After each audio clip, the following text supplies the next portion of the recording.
The day everything was taken away, the day we buried my parents, felt like the end of the world. Rain drizzled over the cemetery, turning the freshly dug earth into dark mud. I stood there holding the small hand of my 7-year-old daughter, Lily, trying to stay strong even though my heart felt shattered. Just a month earlier, a terrible car accident had taken both my mother and father. One moment they were planning a family barbecue. The next, they were gone forever. Lily pressed herself against my side as the funeral ended. "Mommy," she whispered, her voice trembling, "Grandma and Grandpa aren't coming back, are they?" I swallowed hard. "No, sweetheart." Her eyes filled with tears. "I miss them. I do too." For a moment all I could do was hug her. We cried together while relatives slowly drifted away. Among them was my older brother, Daniel. He looked sad enough for everyone to see, accepting condolences and shaking hands. People praised him for handling everything after our parents' deaths. "Your father would be proud of you, Daniel. You're keeping the family together." He nodded politely. I believed those words too, at least I did then. 3 days after the funeral, Daniel called and asked me to come to our parents' house. "There are some things we need to discuss," he said. His tone sounded serious, but I assumed it was about bills, paperwork, or inheritance matters. Instead, it became the worst day of my life. Lily and I arrived that afternoon. The house felt strange without our parents. Every room held memories. Daniel sat at the dining table with a lawyer beside him. The sight immediately made me nervous. "What's going on?" I asked. Daniel folded his hands. "Sit down." I sat while Lily quietly colored in a book nearby. The lawyer opened a folder. "Your parents left a will." I nodded. That wasn't surprising. Then the lawyer continued. "According to this document, the family home and the majority of the estate belong to Daniel." My stomach tightened. "What?" Daniel avoided my eyes. The lawyer slid papers across the table. "The document is legally signed." I stared at the pages. "This doesn't make sense. Mom and Dad always said everything would be divided equally." Daniel shrugged. "People change their minds." I felt cold. "No, they wouldn't do this." "Well, they did." His voice lacked sympathy. The lawyer continued explaining legal language, but I barely heard him. The house wasn't just property. It was my home. After my divorce 4 years earlier, my parents had invited Lily and me to live with them. Together, we shared expenses, celebrated birthdays, and built a life. Now, according to Daniel, that life was over. I looked at him desperately. "Even if the house is yours, Lily and I can still stay here for a while, right?" His expression hardened. "No," I blinked. "What do you mean? You need to move out." The words struck harder than a slap. "Daniel, I don't have anywhere to go. That's not my problem." I stared at him in disbelief. This couldn't be the same brother who used to carry me on his shoulders when I was little. "Please," I whispered. "At least give us some time. You have until tomorrow evening." My heart stopped. "Tomorrow? That's generous." Lily looked up from her coloring book. "Mommy," I quickly forced a smile. "It's okay, sweetheart." But it wasn't okay, not even close. The next 24 hours were a nightmare. I packed our clothes while fighting tears. Lily watched silently. Finally, she asked the question I feared most. "Did Uncle Daniel do something bad?" I paused. Children always see more than adults think. "He just wants the house, but we're family." I couldn't answer. Because she was right. Family wasn't supposed to do this. The following evening, Daniel stood by the front door while I loaded our last bags into my aging car. Not once did he offer help. Not once did he apologize. When everything was packed, Lily looked at the house one final time. "Grandma loved this place." I nodded. She did. Then my daughter started crying. I held her tightly while my own tears finally escaped. As we drove away, I looked in the mirror. Daniel stood on the porch watching us leave. At that moment, I thought he had taken everything from us. I didn't know then that life was preparing a future he could never imagine. And one day, the truth would make him collapse before my eyes. From rock bottom to new beginnings, the first night after leaving my parents' house was one I would never forget. Lily and I slept in a small roadside motel that smelled of old carpet and cleaning chemicals.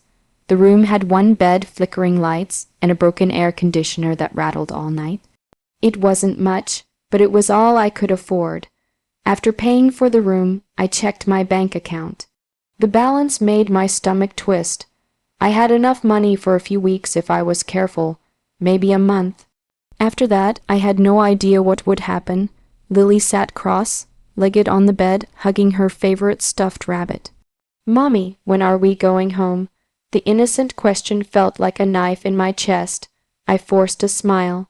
"Soon, sweetheart." She nodded, trusting me completely. That trust became my reason to keep going. The following weeks were brutal. Every morning, I woke before sunrise and searched for work. I filled out applications everywhere I could think of. Grocery stores, restaurants, offices, warehouses. Most never called back. Some told me I was overqualified. Others simply weren't hiring. Each rejection chipped away at my confidence, but quitting wasn't an option. I had a little girl depending on me. Eventually, I found part-time work cleaning offices during the evenings. The pay was terrible, the hours were exhausting. Still, I accepted immediately. At night, while Lily slept in our tiny rented room, I scrubbed floors and emptied trash bins. My hands became rough and sore, my back constantly ached, yet every paycheck felt like a small victory. Months passed. We moved into a cramped one-bedroom apartment on the edge of town. The building was old and noisy, but it was ours. Lily tried her best to stay cheerful. She decorated the apartment walls with drawings and handmade paper flowers. One evening, I came home exhausted after work and found a picture taped to the refrigerator. It showed 3 stick figures holding hands beneath a bright yellow sun. Above them were the words, "Me, Mommy, and our future house." I stared at the drawing for several seconds before tears filled my eyes. Lily noticed. "Do you like it?" I hugged her tightly. "I love it." She smiled. "One day we'll have a big house again." I wished I shared her certainty. But life had a strange way of surprising people. A few months later, I took a temporary administrative job at a small logistics company. The owner was a kind older woman named Margaret. Unlike most employers, she noticed effort instead of appearances. One afternoon, she stopped beside my desk. "You work harder than anyone here." I looked up. "Thank you," she smiled. "No, thank you." Over time, Margaret became more than a boss. She became a mentor. She taught me about business operations, customer relations, budgeting, and management. Things I had never learned before. More importantly, she believed in me. One day, she called me into her office. "I have a question," she said. "What is it? If you had the opportunity to run your own company, would you do it?" I laughed nervously. "With what money?" "I'm serious." The expression on her face told me she meant every word. For the first time in years, a spark of hope appeared inside me. Over the next year, Margaret helped me develop a business plan. The process wasn't easy. There were setbacks, mistakes, and sleepless nights. Many times I wanted to give up. But every time I looked at Lily, I remembered why I started. Slowly, things began changing. Our small logistics consulting service gained clients, then more clients, then even more. Word spread. Revenue increased. For the first time since my parents' deaths, I wasn't constantly worried about paying rent. Meanwhile, Lily thrived. She excelled in school and made friends easily. Teachers praised her intelligence and kindness. Watching her smile again healed pieces of my broken heart. One evening, nearly 3 years after being thrown out, I picked her up from school. She climbed into the car with excitement. "Mommy, what happened?" "I got first place in the science fair." I laughed and hugged her. "I'm so proud of you." As we drove home, sunlight filled the car. For the first time in a long while, life felt peaceful. I didn't know it then, but another surprise was waiting. A discovery buried deep in my parents' past was about to change everything. And when the truth finally surfaced, my brother's entire world would come crashing down.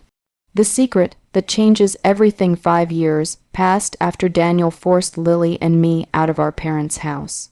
5 years of hard work, 5 years of sacrifice, 5 years of proving that we could survive without the people who had abandoned us. The little consulting business Margaret had helped me start was no longer little. What began as a small operation with one client and a borrowed desk had grown into a successful company with dozens of employees and contracts across the state. For the first time in my life, I felt secure, not rich, not powerful, just secure. And after everything Lily and I had endured, that feeling was priceless. Our new home wasn't a mansion, but it was warm, beautiful, and filled with laughter. Lily, now 12 years old, had her own bedroom covered with books, science projects, and photographs of happy memories we'd created together. The pain of losing my parents had never disappeared. Neither had the memory of Daniel standing on that porch while we drove away. But I had stopped letting those memories control me. At least, that's what I thought. One Monday morning, I received a call from a law office. The receptionist sounded professional. M.S. Carter, attorney Robert Hayes, would like to meet with you regarding your parents' estate. My heart skipped. My parents' estate, yes, it's important. I agreed to the meeting, though confusion followed me all day. As far as I knew, everything regarding my parents' estate had been settled years ago, or so Daniel claimed. The next afternoon, I walked into the attorney's office. A gray-haired man greeted me and motioned for me to sit. "Thank you for coming. Of course. What's this about?" He opened a thick folder. "What I'm about to tell you may be surprising." A strange feeling settled in my stomach. Attorney Hayes adjusted his glasses. "Recently, a storage company contacted our office regarding several sealed boxes belonging to your late father." I frowned. "Storage boxes? Yes. The account had been prepaid years ago and forgotten after your parents passed away." I leaned forward. "What was inside?" The attorney slid several documents across the desk. Among other things, we discovered financial records, letters, and a second will. The room suddenly felt silent. "A second will?" He nodded. The document was dated 6 months later than the will used during probate. I stared at him. "That's impossible. Actually, it appears to be entirely legitimate." My pulse quickened. I looked down at the papers. The signatures were unmistakable. My mother's elegant handwriting, my father's familiar initials. Everything appeared authentic. "What does it say?" I whispered. The attorney's expression grew serious. "It states that all assets, including the family home, were to be divided equally between you and your brother." I felt as if the air had been knocked from my lungs. For years I had questioned myself. For years I wondered whether my parents had truly chosen Daniel over me. Now the answer sat directly in front of me. They hadn't, not even close. Tears blurred my vision. My parents never wanted this, no, the attorney said gently. They did not. Then he revealed something even worse. During a detailed investigation, handwriting experts discovered signs that the will presented by Daniel had likely been altered. I stared at him. Altered? "We believe portions were changed after your parents signed it." The words hit like thunder. My brother hadn't simply inherited everything. He had stolen it, every sleepless night, every tear Lily cried, every struggle we endured, all of it traced back to one act of greed. I sat there in stunned silence. Attorney Hayes continued, "There is enough evidence to reopen the estate case."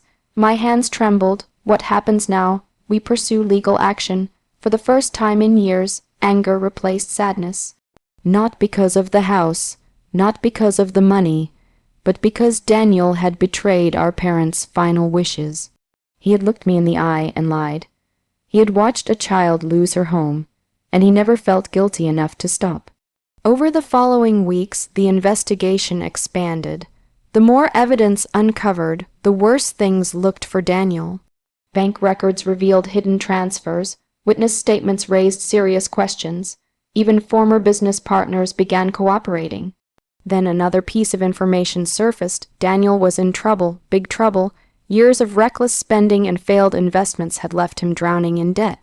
The brother who once acted untouchable was desperately trying to save his collapsing finances. As the legal case gained momentum, I remained silent. I didn't call him. I didn't confront him. I simply waited, because for the first time since my parents died, the truth was finally on my side. And very soon, Daniel would come face to face with the consequences of everything he had done. The moment that would make him faint was getting closer with every passing day.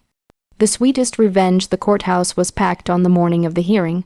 Lawyers hurried through the hallways carrying stacks of documents.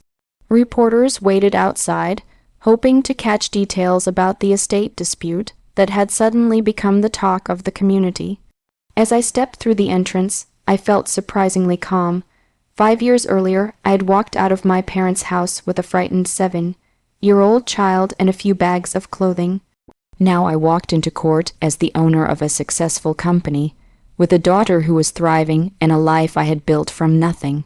Lily squeezed my hand. "You okay, Mom?" I smiled. "I am now." She grinned. "Good, because Grandpa always said the truth wins eventually." The words warmed my heart. My father had said that many times. That morning, those words were about to become reality. Inside the courtroom, Daniel sat at the defendant's table. The sight of him shocked me. The confident man who had thrown us out was gone. His expensive suits had been replaced by a tired expression and nervous eyes. Gray streaks ran through his hair. The stress of financial problems and legal investigations had clearly taken their toll. When he noticed me, his eyes widened. For a moment, he seemed speechless. I could almost see the questions forming in his mind. How had I recovered? How had I succeeded? How had the sister he discarded become stronger than ever? The hearing began. Over the next several hours, evidence was presented piece by piece.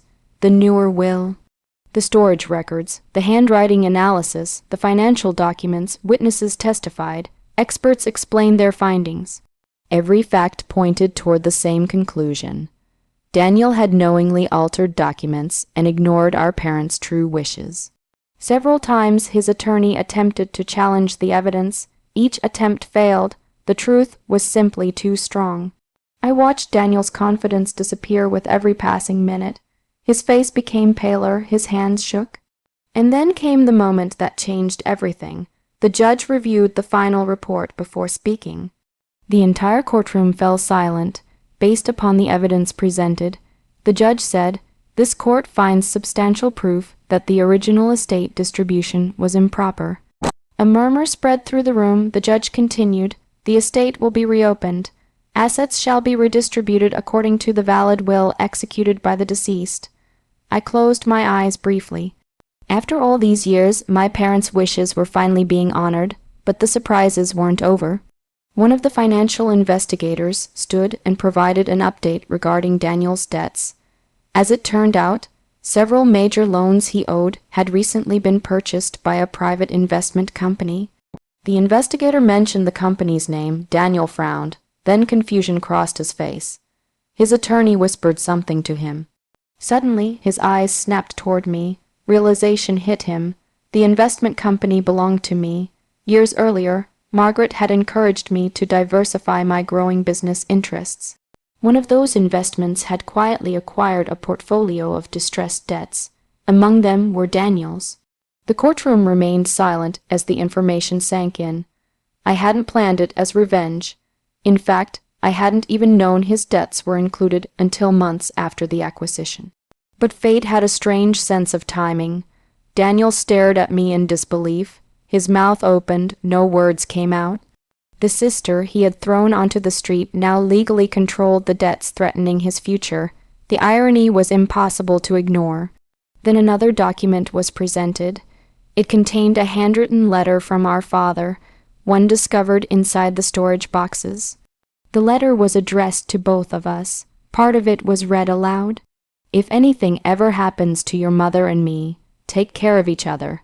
Family should be a shelter during life's storms, not the storm itself." The words echoed through the courtroom. Daniel lowered his head. For the first time, genuine shame appeared on his face. Moments later, he tried to stand. His knees buckled, the color drained from his face, then he collapsed.